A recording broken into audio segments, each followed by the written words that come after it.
Hello and welcome to Cryptid by State, New Mexico.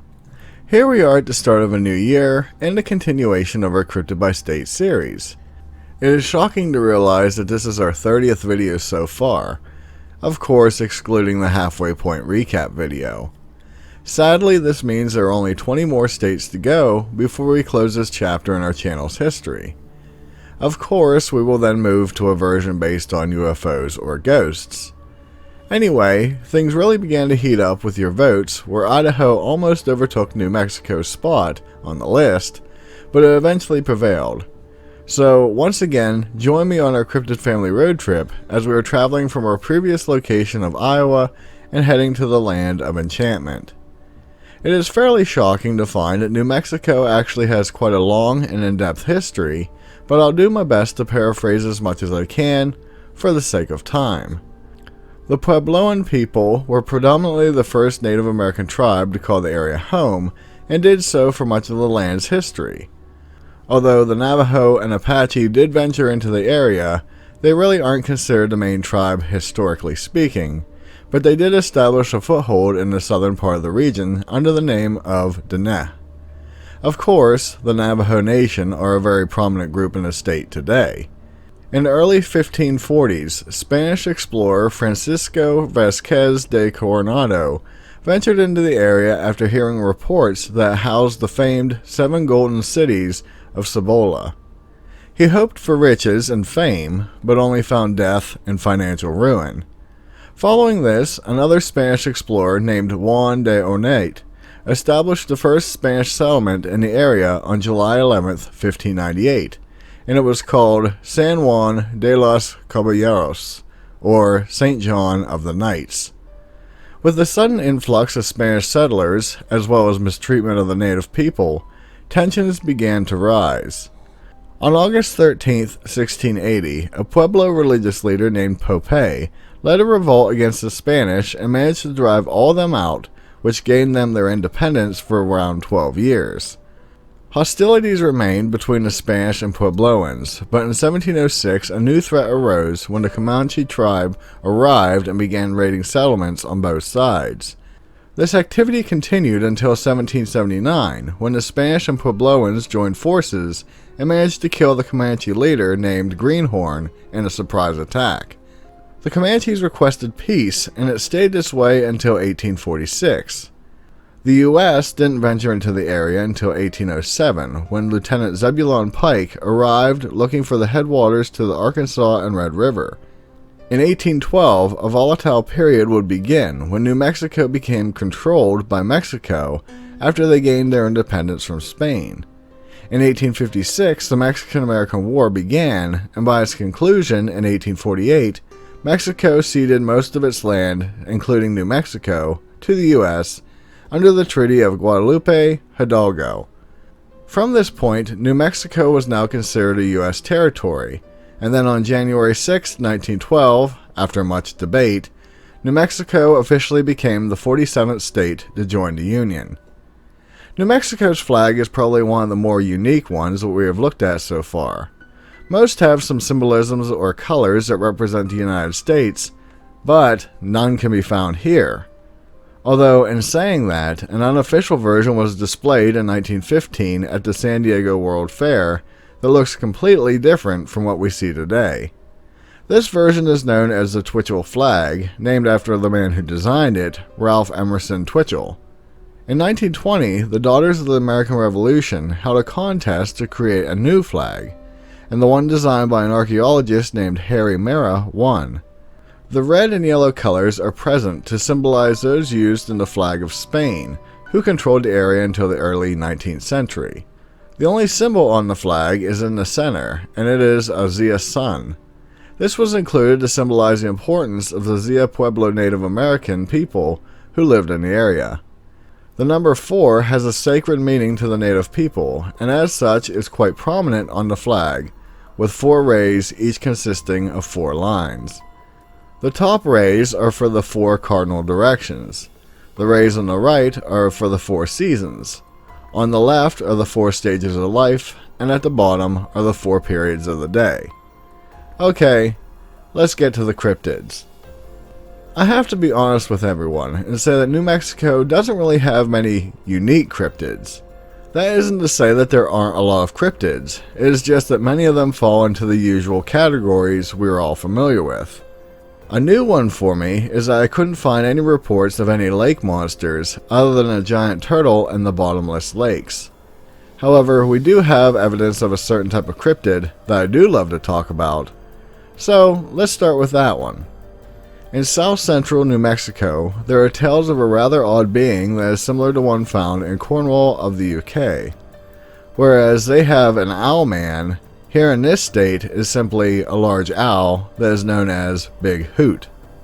There are many legends about this being coming from the Apache lore, in which they reference it as being an evil bird.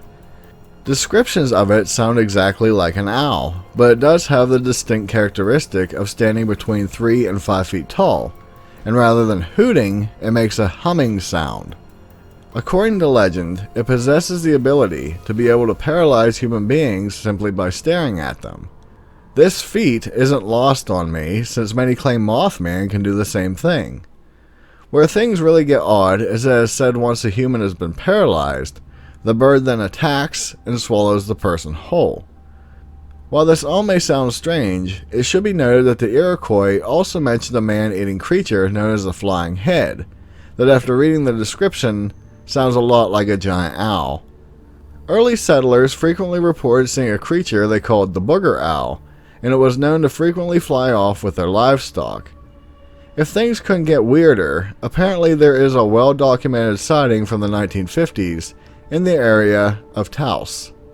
A woman named Rosa M. Lucero was staying with her grandmother named Elena Bustos Lucero when she noticed a large 4 to 5 foot tall owl pacing back and forth between some willow trees near their garden. The creature kept walking around, all the while staring directly at the two women. Her grandmother feared that this creature was actually a being known as a nagual, which is a shapeshifter, since she never saw an owl as large as this one. The pair started praying for their safety, and eventually the creature moved on. Oddly enough, there are actual remains of a similar type of owl found in Cuba. These birds were around 3 feet tall, and were so large that they mostly walked around since they could only fly for short distances. Is Big Hoot a relative of one of these species? You probably guessed that this was coming, but there is evidence that a form of Mothman was known to the native tribes. While not technically a sighting, in 1961 archaeologists uncovered a Pueblo pyramid-like mound that contained many ceremonial artifacts in the area of Las Lunas. Depicted on some pottery were images of a moth and man hybrid-like being with a proboscis tongue. One is dressed in red, while the other is in brown. A platter was also found that appears to show the same type of being. Of course, there is likely another meaning behind these images, but I am including these since no one is sure what they are meant to symbolize. Keeping with this theme, I almost didn't include this one since it really seems outside of our normal topics. That is, until I read certain characteristics about it. This would be the famed Spring-Heeled Jack frequently seen around London in the 1800s. While I am on the fence about what this person was, I found that in the 1930s, people in Silver City, New Mexico, started reporting sightings of a similar being. When confronted, most claimed that they were unaware of the UK version, and this is quite possible, especially since information didn't easily spread from area to area like it does today. I can't find much detail about this, but people said they saw a man-like thing appearing to be wearing a black cape jumping inhumanly high in the air. Also, it was seen spewing blue flames and its eyes glowed red. I can't help but wonder if they actually saw Spring-Heeled Jack or some other type of being. Other than the blue flames part, I feel it could fit with Mothman sightings or even the fantastic Van Meter monster story. The eyes certainly fit, and the cape could have been wings. We round out our flying cryptids with a real oddity that verges outside the norm and has caused a really weird debate. This state has had many sightings of large birds flying about, which we would assume would be the famed thunderbirds. And in other cases, they say they witnessed the pteranodon. However, in a strange twist, many in the cryptozoological world state that people are seeing neither of these, but rather an equally fascinating and thought to be extinct bird known as a teratorn. These birds were known to exist at one time, and the largest of which is called Argentavis magnificens, or giant teratorn. This being had a wingspan of 23 feet and stood an impressive 6.5 feet tall. Even though their remains were discovered in Argentina, they did enjoy arid climates with mountainous terrain. Now, armed with all that information, sightings of such creatures have been reported since the early 1800s.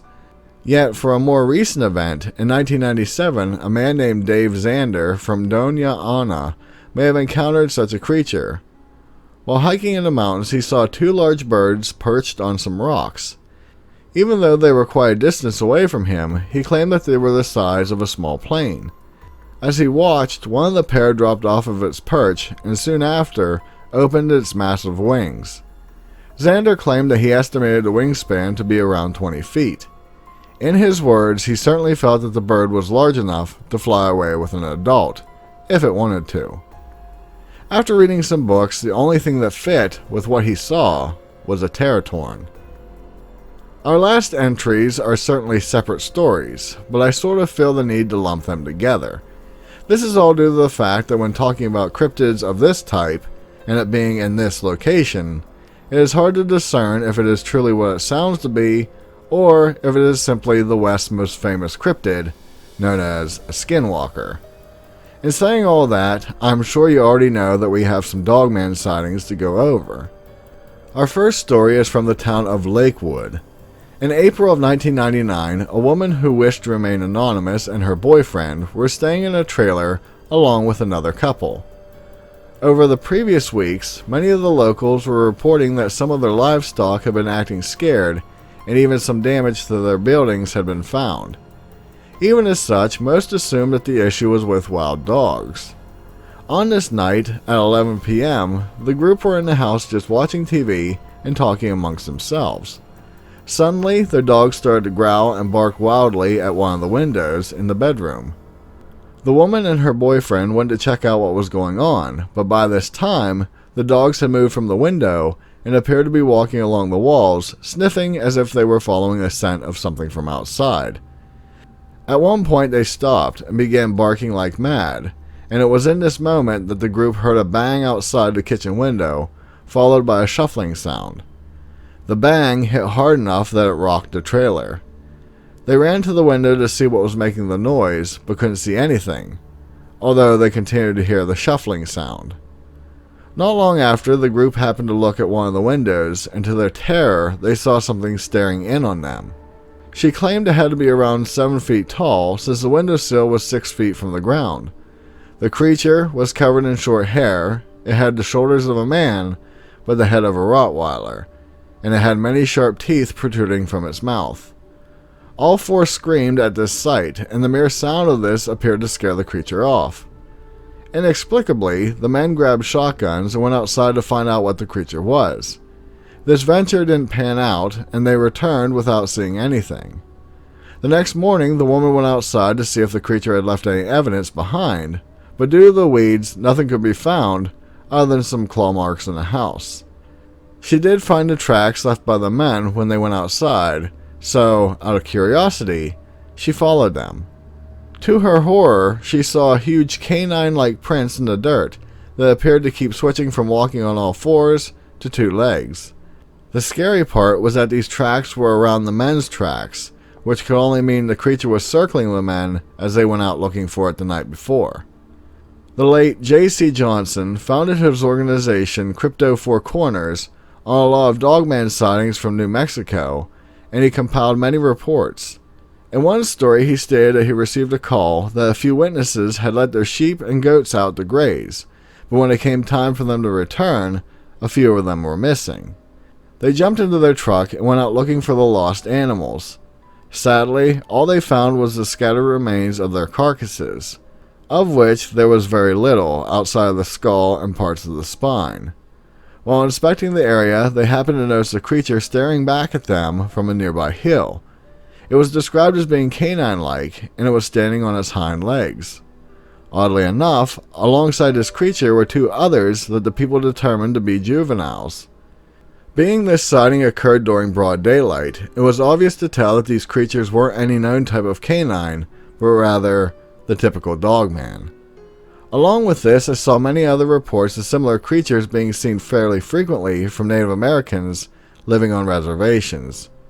In some of these stories, there were even claims that these dogmen could actually mimic a human's voice. This last attribute really begs the question if these sightings are simply dogmen, or are they the elusive skinwalkers? As usual, I couldn't talk about every cryptid here, but I'll include them as honorable mentions. It is fairly automatic at this point to always have Bigfoot at this spot on the list. There are a lot of sightings of this cryptid, with quite a few being found near the Valles Caldera National Preserve. I saw a few references to lizard man sightings, but actual stories were hard to come by. There are tales of giants being in the area, but I want to save that for an upcoming video about that particular topic. For the first time ever, I'll include the jackalope, but only because I know many would say I forgot it. I personally don't consider it a real being outside of a tall tale, but I am aware that there is a disease that causes horns to grow in rabbits. There are various tales of people seeing the chupacabra, which they simply call El Chupa. Sadly, I think most sightings are the fake mangy dog variety though. As I end this, I hope you enjoyed the video, and that I made New Mexico proud. Obviously, this state was a little tricky, since it is known more for aliens and UFO sightings. So I look forward to returning here when I start those series of videos. However, all in all, I was happy to uncover what cryptids I did, and I am even more thrilled that I could talk about Mothman and a version of Thunderbird that isn't common. As usual, remember to keep voting on which state you would like to see next by typing the name in your comment. If you haven't yet done so, do please consider subscribing to my channel for more content like this. Also, it would be greatly appreciated if you share my videos with someone you know who may enjoy this type of genre. With that, be safe, and I'll see you in the next one. Later.